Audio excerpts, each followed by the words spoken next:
Thank you all once again for joining us. I'm so excited because I am joined by Khari Diop with Think Green. But I love the work that the organizations that you're working with as far as Historic Westside Gardens and Truly Living Well does. So I'm really glad that you're here with us. So thank you so much for being here, Khari, and for Oh, being it's my pleasure. Thank you for the invitation. It's good to be with you. absolutely. So let's jump right in. Let's get started. I have a couple of questions I want to cover, but then I know our conversation should flow Okay. organically. I know how I am, All so right. I'll Me probably too. have more questions inside of it. So, tell Okay. us about yourself and about all the work you are doing around composting and urban agriculture in Atlanta. Okay. Well, good afternoon to all of the viewing or listening public. My name is Khari Diop. I'm a native Atlantan, and I've been involved in community gardening and urban agriculture, really the whole community greening movement since '97.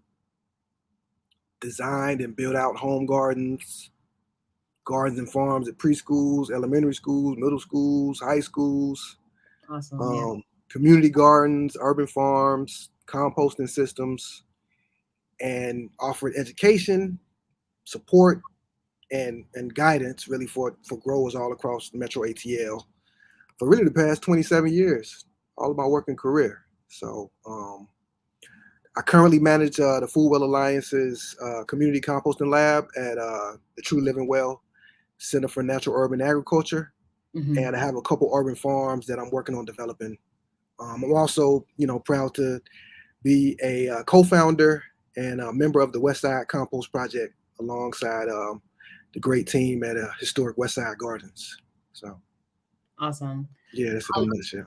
Yeah, I love Historic West Side Gardens. I don't know if I think I mostly watched the reels and things that you all have online. So I don't know if I've ever Great. been on the property, but I have been to Truly Living Well. Okay. So that's great of those two organizations that you work with. Sounds like you do a lot when it comes to urban agriculture and composting. What does a typical day look like for you? I mean, it varies from day to day. Probably like most of us. But Monday, Wednesday, and Friday, mainly helping the team over at Historic Westside Garden build out their operation over at the Elm Street Farm in English Avenue in the Mhm. morning and the early afternoon.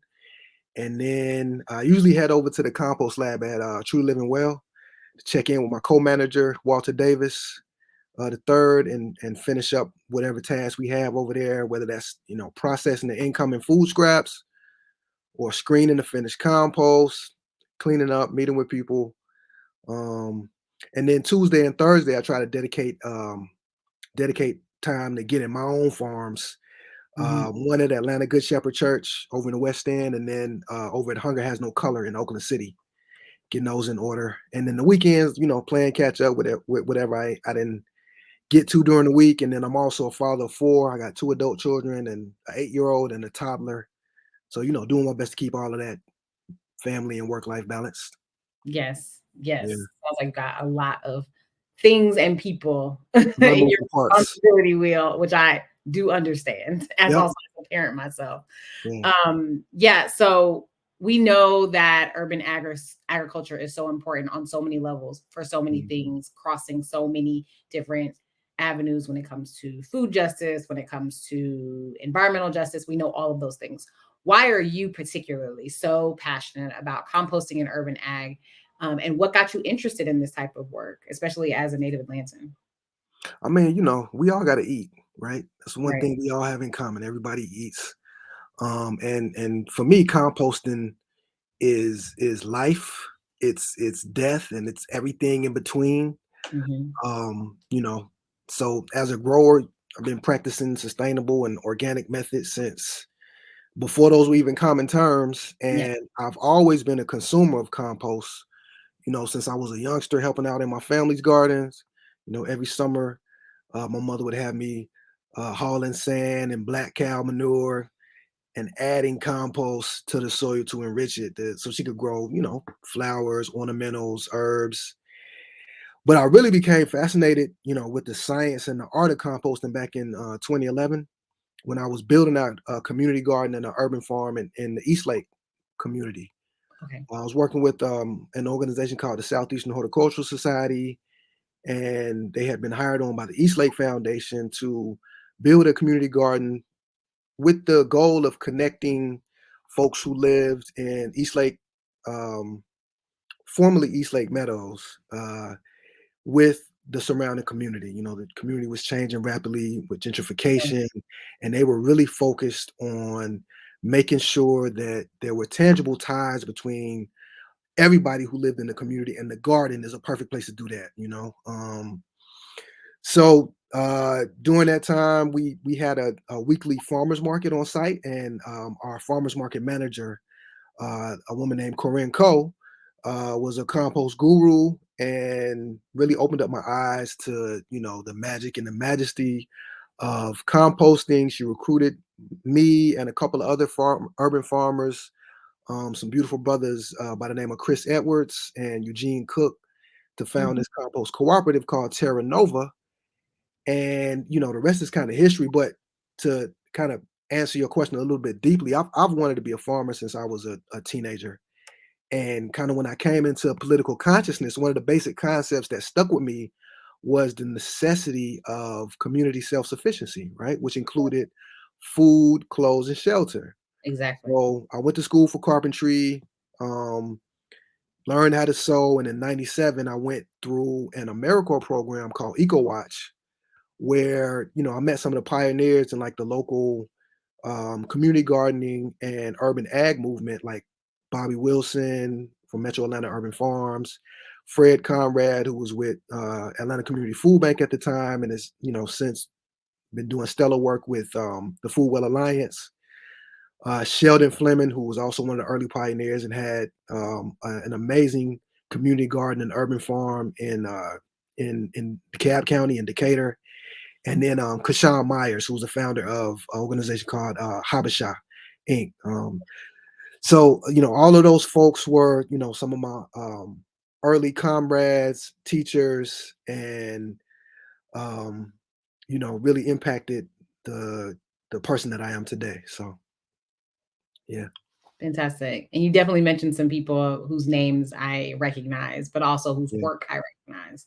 yeah, And so that's really fantastic. I love to hear it. And I love to hear more about the urban growers in Atlanta. I think I mentioned this on another one of our, you know, I think it's very easy for folks to not recognize uh, the the work that especially people in the Black community are doing when it comes to growing and being outside mhm, and being in farming. And certainly we know there's a lot of historical context around the stigma of right, those pieces, right, but Black people have always grown, have always composted, have always been sustainable before, as you said, before those words were buzzwords in the work that we do today. And right, so I love to see that bring into the modern age and really, really Black people embracing the history and the right. tradition and the culture around those pieces and bringing that in and uplifting a lot of the work that urban growers and urban farmers are doing. I think that's really phenomenal work and super, super important. So thank you for the work that you do. Yeah, well, you're probably familiar with the term Sankofa. It's Hmm. a con term, which means to go back and fetch it or return and fetch it. Yeah. Um, you know, so many of us who are involved in this are doing exactly that, going back and Mhm. fetching those old traditional food ways and ways of providing for ourselves, for our families, and for our communities. And you know, I love to see it. You know, it's I think sometimes easy, as you said, to take for granted all of the groundwork, all of the many years that have gone into creating this movement that's really blossoming now, Yeah. which I love to see. But yeah, we're definitely involved in that Sankofa work of uh, bringing our people back to the consciousness of where our sustenance, where our life comes from, which is the land. So And really fetching that knowledge that was stigmatized based on, I have to say it, the transatlantic slave trade, based for on, real, you know, yes, that thing that was stigmatized, that, like you said, going back to get it because it was stolen from us, absolutely. and almost uh, demonized in such a way because of the ways that we were exploited. But Hmm. that work is inside of us, and so Hmm. that's so important. So I really appreciate that work that y'all are doing. Yeah, Not it's a healing work. It's a a grower healing work. myself, although I'd love to be. So I I'm admire sure you it. got a couple house plants around I am keeping some houseplants alive, that's loving thankfully. you. Yeah. So I you am. are a grower. Yeah, so they're, I walk by and I'm like, oh, you look like you flourishing. And so I try to, There you um, go. so yeah, that's just it's work I really, really, really admire. What is something that might surprise us about the work that you do? Probably the diversity of skills that I get to use on a daily basis, Oh yeah. you know, from of course production, so agriculture, but also mechanic work and business development and accounting and community organizing. Hmm. So oftentimes I think that maybe we get a certain idea about what it is that an urban farmer or an agriculturalist does, but really we are small business owners and we are community stewards. So if you name it, I'll probably do it.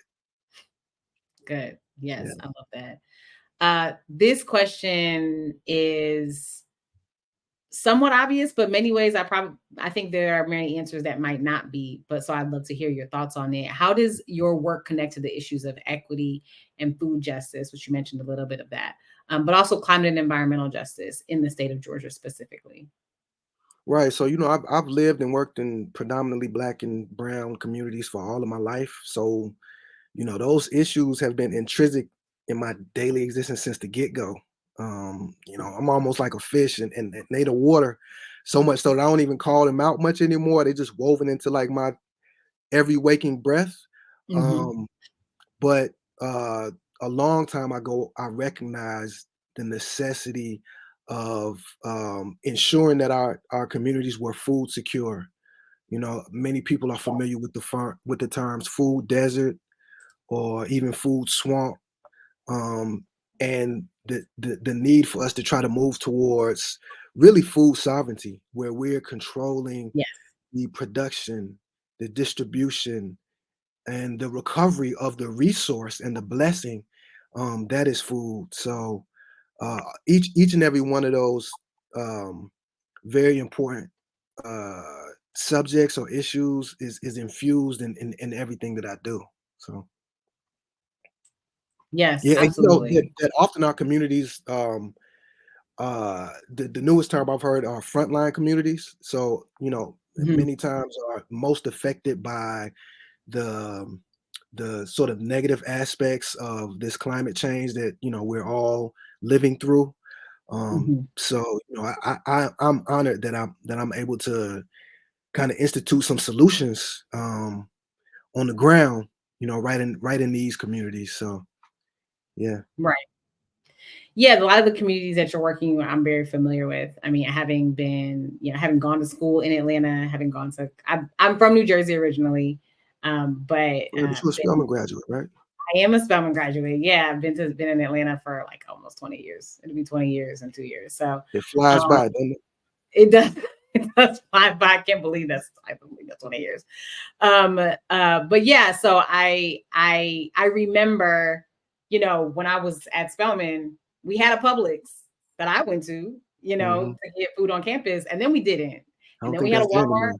and then we didn't. Right. And then that area did become, I think food apartheid is another terminology that Mhm.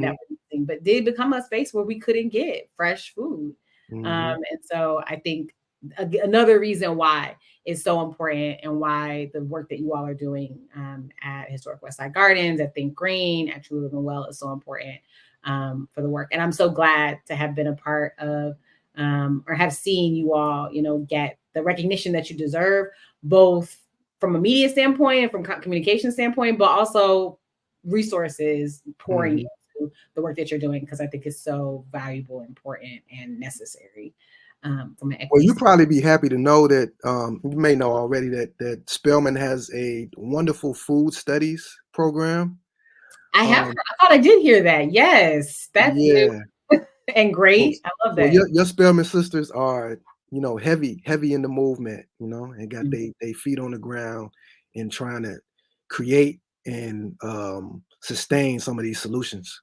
Yes, yes. It does make me very, very proud, and I'm very glad to hear it. So speaking of Truly Living Well, Think Green, Historic Westside Gardens, you all received a Drawdown Georgia Climate Solutions and Equity Grant. Congratulations. Thank So you. phenomenal. Tell us more about how that grant has helped expand the work that's being done by these organizations. I can only imagine, but I'd love to hear some examples from you. Yeah, I mean, this grant has been such a boon, such a blessing from being able to improve the infrastructure of the Mhm, community composting lab to now creating this whole new community-based and led enterprise, Westside Compost, which I'm mhm, proud to say has picked up a ton of food waste from our community members in the past month. mhm, Um, it's grown exponentially, and it's really one of my, proudest accomplishments of the past few years. To see this team that has grown and really reached into the community and met our people where they were at and changed the paradigm for what we're doing with what was formerly considered our food waste, but we are now recognized as our food resource. mhm. And none of it would have been possible without these critical funds from the amazing Ray C. Anderson Foundation and the whole Drawdown Georgia movement. So we're feeling especially blessed and optimistic. We've actually partnered with Eco Action, which is Oh, great. another sort of legacy Mhm. community uplift organization, and they are now spreading the gospel of community composting to all of the communities that they're working in. We're working hand in hand with them to bring more people into the fold. So thank you. Fantastic. We love you, Eco Action. We love Dr. Yomi. So I love to Absolutely. see when the community organizations are working together. That's beautiful. Yep. Uh, what are the goals for the future of these organizations and the future of the work that you all are doing in the community composting space as well? Well, we're gonna keep on educating our folks about the power that they hold to combat Mhm. climate change, by Yeah. keeping food out of the landfills and pushing the envelope on the homegrown solutions of local food production and community composting. Pedal to the metal. We're not letting up. We're gonna keep on keeping on. Yeah, absolutely. And I guess a follow-up question for that would like how do you all want to inspire more communities? Atlanta is ripe for this type of inspiration when it comes to urban ag. How have you all already, or how are you looking to inspire more communities, both around the state, but around the country also, if you have any ideas around that when it comes to urban ag and trying to be an example? And are there ways that you all have already done that you'd like to uplift and highlight in this moment? Yeah, we're going to continue to grow our membership base. So Mhm. right now we're doing residential pickups Okay. where we're actually going to folks' homes and picking up buckets of compost or food scraps on them on a weekly basis. Our goal was to reach 100 families by the end of this year. I think we're on track to do that. We Great. also have a couple of businesses that we pick up from as well, um, and so we're going to continue to try to grow that and just serve as an example of a way that this can increase the economic mobility of the community, the environmental sustainability of the community, and the cohesiveness of our community. Because as we're growing together and as we're composting together, we are really coming together and getting to know our neighbors and educating each other. So yeah. Yeah, absolutely, absolutely. Y'all make sure you reach out to the folks over there at Think Green and True Living Well and Historic Westside Gardens. Get them at your table to speak or and resource them and make sure that you're reaching out so that we can share a lot of this really beautiful information and wisdom. Because I think so many communities, both around Metro Atlanta, I certainly know my community. I live in DeKalb County. Could definitely benefit from some of that wisdom, but also urban communities around the country can definitely benefit from some of this wisdom as well. So I'm hoping that people from other places also see this and are inspired. Yeah, for Speaking, sure. Just you know, uh, just to sort of edify what's going on in DeKalb County, I just heard that in the city of Clarkston is going to be doing a residential compost and pickup program. They're going to be trialing that. So Oh, dope. yeah, be on the lookout for that. You know, Yeah, the that's movement is definitely growing. yeah, it definitely is. So speaking of Drawdown Georgia, speaking of the grant that you all received, speaking of that support that you all have received, you co-authored Drawdown Georgia's composting toolkit. For everyone who's watching, Drawdown Georgia on the website has lots of toolkits on lots of different ways that you can reduce your carbon footprint and also be a part of some of these climate and equity solutions. And so you co-authored Drawdown Georgia's composting toolkit, free to the public. Yeah. Tell us a little bit more about that toolkit and why Georgians should take a look at it. Yeah, I did. I co-authored that along with the former executive director of Truly Living Well, Carol Hunter, and the current executive director of Historic Westside Garden, Rosario Hernandez.